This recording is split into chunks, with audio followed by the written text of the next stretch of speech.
Эрүүл мэндийн даатгалын ерөнхий газар үзүүлж байна. Эрүүл мэндийн даатгалын шимтгэлээ e-баримт вебсайтаар дамжуулан төлөх зааварчилгааг танилцуулж байна. Эхлээд та өөрийн ашигладаг интернет браузер дээрээ e-баримт цэгмэн гэж нэвтэрч орно. За үүний дараа дэлгэцэн дээр эрүүл мэндийн даатгал төлөх гэсэн хэсгийг сонгоно.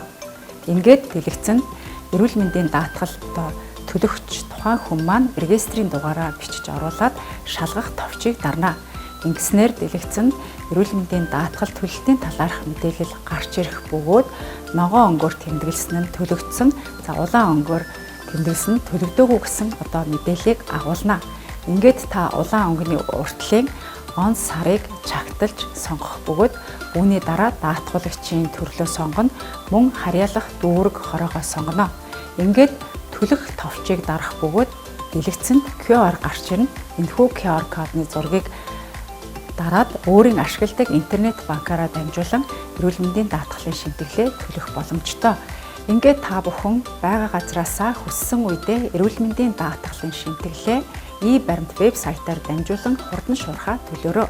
Ингэснээр таны төлсөн шимтгэл 15-аас 20 минутанд баталгаажиж эрүүл мэндийн тусламж үйлчилгээг эрүүл мэндийн даатгалаараа хөнгөлөлтөө үнээр авах боломжтой.